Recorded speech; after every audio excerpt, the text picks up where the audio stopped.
Hey guys, welcome back. I hope you're having an amazing day. Let's get right into the stories. The first one is an entitled people story. For as long as I can remember, my family has owned a small farm just outside of town. My grandparents started it years ago, and my parents took it over once they got married. I grew up wandering the fields, feeding the animals, and helping out with chores. Some of my best childhood memories were made on that little farm. So when my parents decided to retire and move south, they handed the farm over to me. Was thrilled to take on the legacy and raise my own kids there one day. The first few years were great. I upgraded some of the old equipment, rotated crops to keep the soil healthy, and even started selling produce at the local farmers market. Business was good and life was peaceful. That is, until my new neighbor moved in. The property next to ours had sat vacant for nearly a decade before this guy snapped it up. I'd hoped he might be a fellow farmer, or at least someone who appreciated the rural lifestyle. But I realized I was dead wrong the first time we spoke. It happened one morning as I was repairing a section of fence along our property line. A shiny black pickup truck pulled up and out stepped the new neighbor. He sauntered over and introduced himself as Chad, just from his white tennis outfit. An expensive watch. I could tell this guy wasn't cut out for farm life. So he said, scanning my land, "You going to sell me a chunk of this unused field or what?" I blinked in surprise. "Excuse me?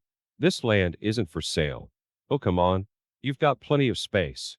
He scoffed. "Name your price." I stood firm. "It's not about the space. This farm has been in my family for generations, and it's all in use, one way or another." Chad snorted. "Doesn't look that way to me, but suit yourself." He turned and headed back to his truck without another word. I hoped that would be the end of it, but I was wrong. Over the next few weeks, I started noticing Chad frequently standing at the property line, eyeing up my land. He even started walking onto it a bit, despite the number trespassing signs I posted. My request for him to stay off my property were always met with an eye roll or middle finger. One day, I came back from selling produce at the market to a horrifying sight. Half my south field was just gone, bulldozed away into a giant pit. Heavy machinery sat on the torn-up ground, continuing to dig. I saw Chad overseeing the work crew and rushed over yelling for them to stop. He held up a hand. "Don't worry, we're almost done. Just had to clear away this unused land for my new pool." My mouth fell open. "Are you insane? This is my property. You can't just bulldoze it without permission." "Didn't need permission for an abandoned field." He shrugged. "Finders keepers, right?" I was practically shaking with anger. Not only had he destroyed a huge section of my farm, he claimed I had abandoned it. I told him in no uncertain terms to get his equipment off my property immediately. He just laughed. "Yeah, that's not happening. I've got permits approved and contractors booked. The pool is getting built, so you better get over it." That was the final straw. I whipped out my phone and dialed cops, requesting immediate police presence before this maniac did any more damage. Within 20 minutes, 2 police cars came flying down the road, along with the county surveyor. I showed the officers my deed, proving the bulldozed land belonged to me. Meanwhile, the surveyor got to work staking out and confirming the legal property lines. Chad's smug attitude melted away real quick once he realized he was busted, but he still tried pleading ignorance, claiming he was allowed to build there. "This field has just been sitting here and used for ages," he argued. "I thought the owners clearly abandoned it long ago." One officer shut him down real quick. "That's not how property ownership works, sir. You can't just take land because you think it's abandoned." The surveyor confirmed that the pool construction was well over the line onto my farm. Chad had zero legal right to build anything there. In the end, the police made him halt construction immediately and remove all the equipment. He got slapped with a big fine for illegal land use and destruction of my property and me. I sued his into the ground. I got a lawyer and filed a lawsuit for trespassing, illegal destruction of land, and any other charges we could pin on him. I gathered evidence like the no trespassing signs he ignored and any documentation showing my continued use of the land.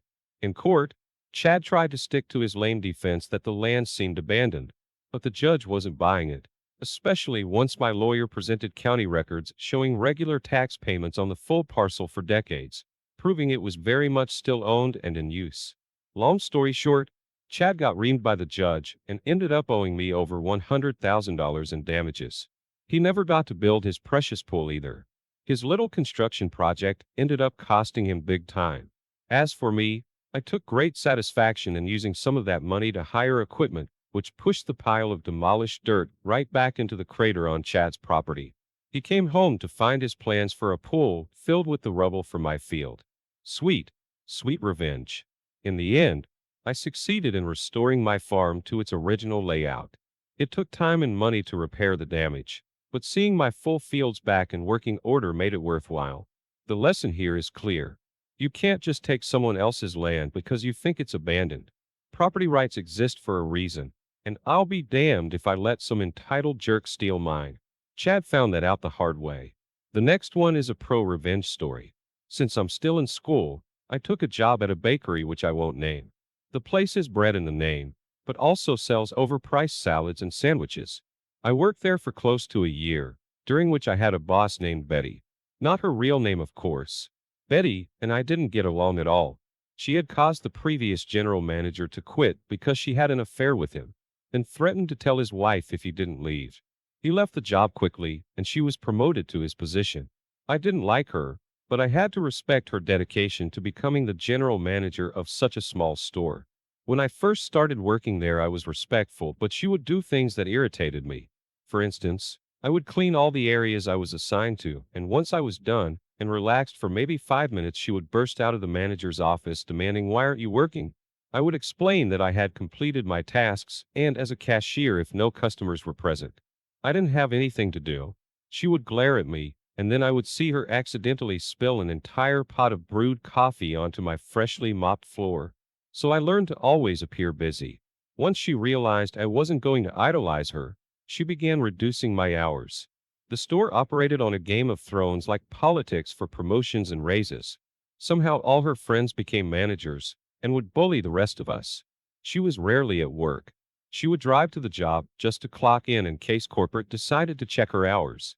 So she was essentially stealing hours. When you clocked in, it printed out a small piece of paper indicating the time. She would drop these on the floor for me to clean up. I would usually pick them up and pocket them.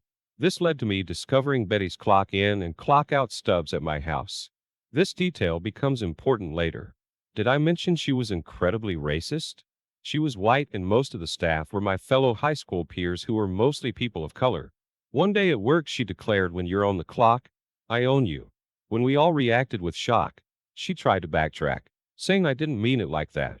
This detail also becomes important later. After a while, I grew tired of practically begging for hours, so I found another job. However, I wanted to reduce my hours at the bakery, which were already minimal. But suddenly, when I secured my new job, she scheduled me for every single day of an entire week. She had never done that, even when we were on somewhat good terms. I informed her of my new job and my inability to work that schedule.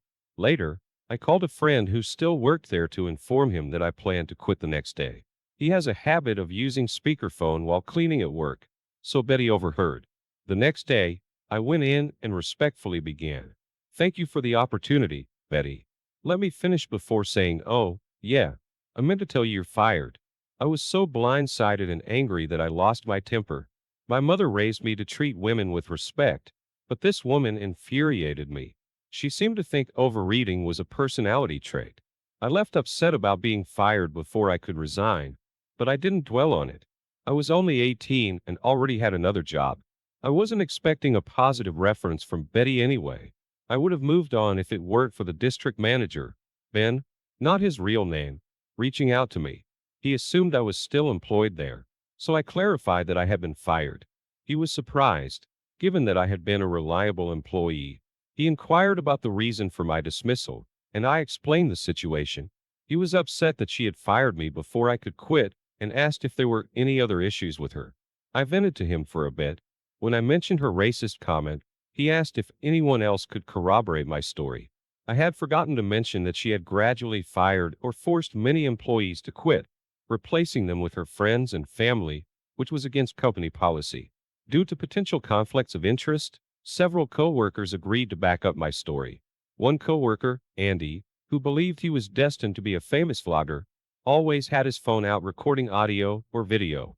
While his content was cringe-worthy, He had labeled recordings by date and time.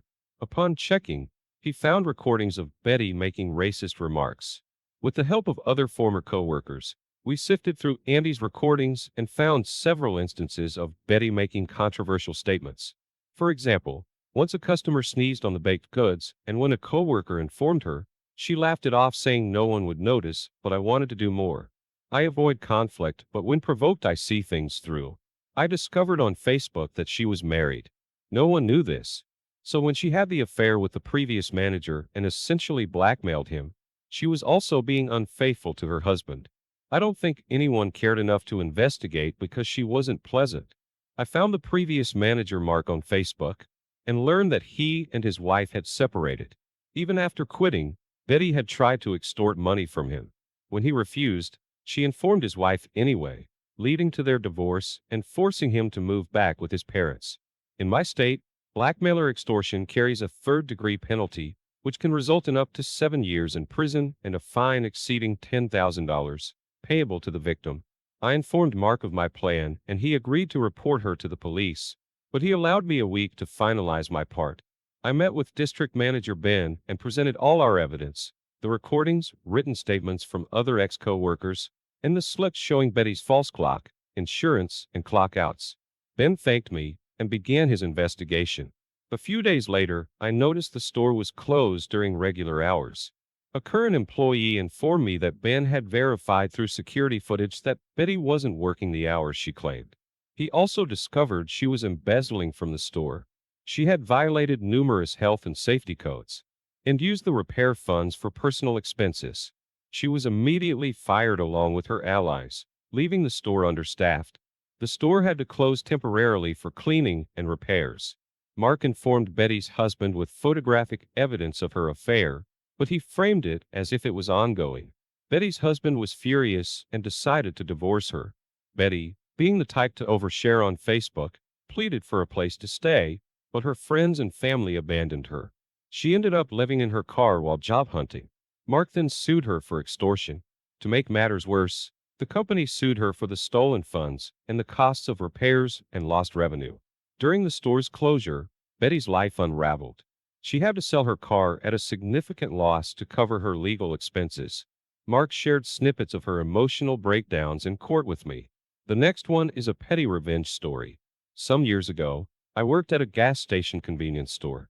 It was a straightforward job with more sitting involved than actual work. I genuinely enjoyed the job because it felt balanced. The workload was light, and about 90% of the customers were pleasant.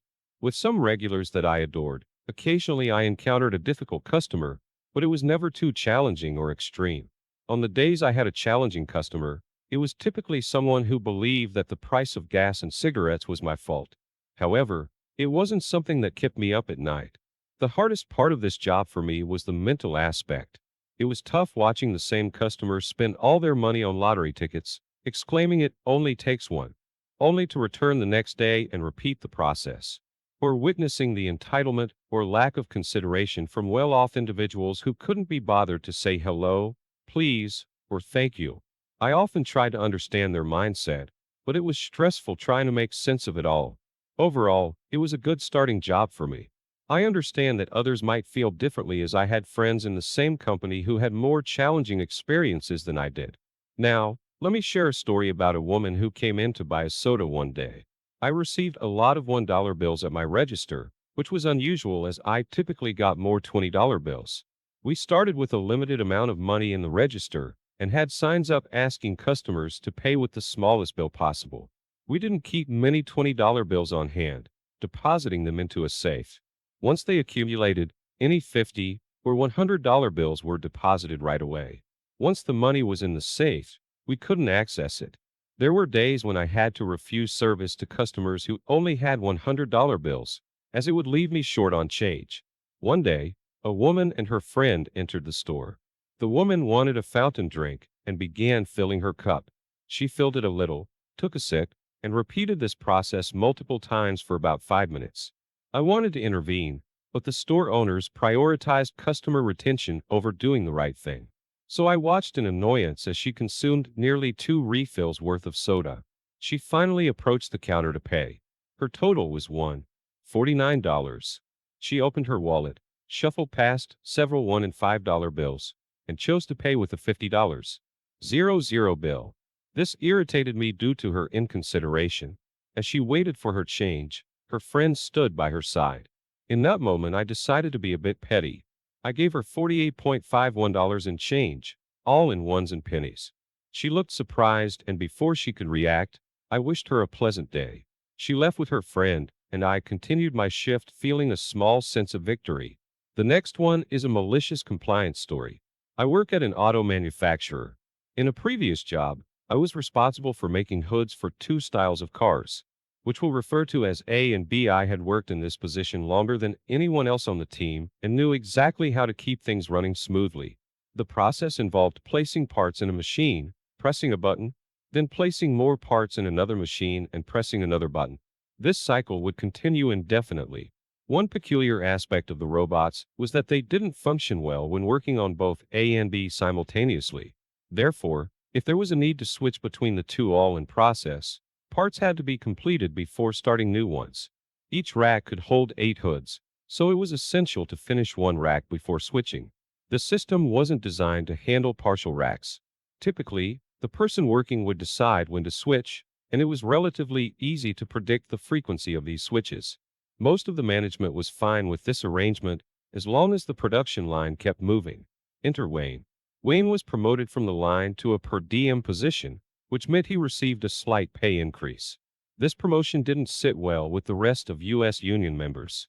Eager to prove himself, Wayne began monitoring those of us working on the hoods. He caught me waiting for parts to finish processing not once, but 3 times in a span of 2 weeks. This observation led him to assertively remind me to stay active and not to wait around. I simply nodded in agreement. As he observed, I began inserting A parts while B parts were still in the cycle. This caused immediate errors. I waited for the skilled trades team to address the issue. A few minutes later, I resumed work only to encounter more errors. When the skilled trades team returned and inquired about the issue, I pointed to Wayne. Wayne asked, "Did you know it was going to malfunction?" I replied, "I was just following your instructions." Part 2. Wayne remained my manager and seemed to have learned little from past experiences. He decided that due to a previous shortage of hoods, he needed to have more control over when workers switched between A and B hoods. This shortage had occurred because a new team member was still learning the ropes, and it caused a brief halt in the production line by switching too late. Some workers preferred producing large batches of either A or B hoods instead of switching frequently. Wayne instructed us not to switch unless he or the team leader gave the go-ahead. I complied and continued producing A parts. It must have been a hectic day because neither Wayne nor the team leader checked in for hours. A driver approached me to inquire if I would be producing B parts soon. I relayed Wayne's instructions to her. She responded, "Well, I'm running out of racks, but whatever." She had been with the company for a while and was used to such situations. Eventually, Wayne hurriedly returned, instructing me to switch to B hoods. Unfortunately, his timing was off. The production line had run out of B hoods and empty racks. The robots were also filled with the hoods without any empty racks. The line couldn't progress, and I couldn't produce B hoods because the robots were occupied. This resulted in a 20-minute halt in production. Afterward, we were advised to use our best judgment in future situations. I simply nodded and resumed my usual tasks. The next one is an entitled people story. A couple of months ago, we put up a private driveway do not enter sign. The 13-year-old kid next door mopped it daily. We caught him on our Ring camera and saw him doing it as well.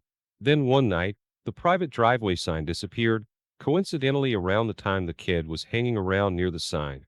The Ring camera didn't capture him moving the sign, but it was more than likely him. I had spoken to him and his mother in the past, asking the kids to stay on their own property. My requests were ignored. Now whenever we get a delivery, he's outside saying in a snotty tone, "Private driveway, keep out." He's done this to utility workers, delivery people, and pretty much anyone who temporarily parks in our driveway, including our guests. I assume he thinks that because we allow delivery people and our guests to use our driveway, he can use it too.